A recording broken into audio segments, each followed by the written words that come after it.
ये छोटा बच्चा नाइफ चलाने में गजब का उस्ताद था। पलक झपकते ही उसने कैरेट को इतनी पतली काट दिया जैसे वो कोई ड्रैगन फ्लाई के पंख हो। रेस्टोरेंट की मालकिन ये देखकर पूरी तरह शॉक हो गई। उसे यकीन ही नहीं हो रहा था कि ये छोटा सा बच्चा जो शेफ बनने के लिए आया था इतनी जबरदस्त स्किल्स रखता है। तभी अचानक राइवल रेस्टोरेंट का मालिक वहाँ झगड़ा करने आ गया। उसका कहना था कि इस रेस्टोरेंट को अगले दिन होने वाली शेफ कॉम्पिटिशन में हिस्सा लेने का कोई हक नहीं है। उसने सुझाव दिया कि बेहतर होगा कि वो कॉम्पिटिशन से विथड्रॉ कर ले। इसी वक्त रेस्टोरेंट के हेड शेफ ने एक नया और अनोखा डिश तैयार किया। उसने कॉन्फिडेंस से कहा कि वो इस कंपटीशन को जीत कर रहेगा, लेकिन राइवल शेफ ने तो उस डिश को ठीक से देखा तक नहीं। उसने बस मजाक उड़ाते हुए कहा कि उसके फायर प्रॉन्स की इतनी खराब स्मेल है कि डॉग्स भी इसे खाने से मना कर देंगे। तभी छोटे बच्चे ने कहा कि उसे पता है इसे कैसे सही करना है। रेस्टोरेंट ओनर ये सुनकर हंसने लगी। एक छोटा सा बच्चा इतनी बड़ी बड़ी बातें कर रहा था।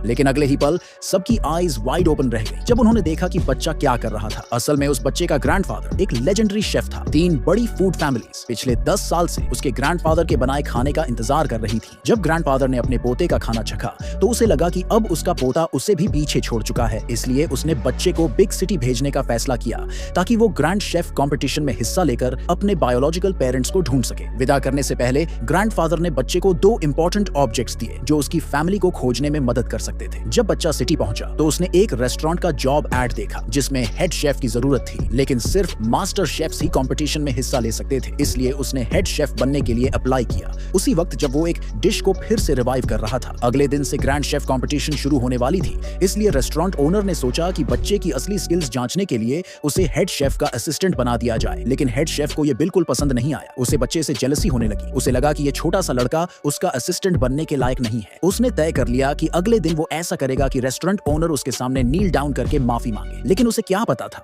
कि असली सरप्राइज तो अगले दिन मिलने वाला था। कंपटीशन शुरू हुई। जज ने अनाउंस किया कि विनर को शेफ एसोसिएशन से बिजनेस सपोर्ट मिलेगा, जबकि लूजर को अपना रेस्टोरेंट बंद करना पड़ेगा। पहली राउंड में सूप चैलेंज था। राइवल रेस्टोरेंट ने अपना सबसे अनुभवी हेड शेफ भेजा। उसने एक ऐसी मैजिक पॉट निकाली जिसके बारे में लेजेंड थी कि उसमें कुछ भी बनाया जाए तो वो इनक्रेडिबली डिलीशियस बन जाता है। लेकिन रेस्टोरेंट ओनर का हेड शेफ नर्वस था। उसे लगा कि वो राइवल शेफ जितना अच्छा नहीं बना पाएगा। वो डर रहा था कि कहीं वो हार ना जाए और उसकी रेप्यूटेशन खराब ना हो जाए। वो स्टेज पर जाने से हिचक रहा था। जब जज हार का अनाउंसमेंट करने ही वाला था तभी छोटे बच्चे ने अपना सीक्रेट ट्रिक यूज किया और सब दंग रह गए। कुछ लोग तो हंसने लगे, सोचने लगे कि ये तो बस एक बच्चा है, भला इसमें क्या स्किल्स होंगी। लेकिन जैसे ही बच्चे ने फायर जलाया पूरा माहौल साइलेंट हो गया और सबकी जॉज ड्रॉप कर गई।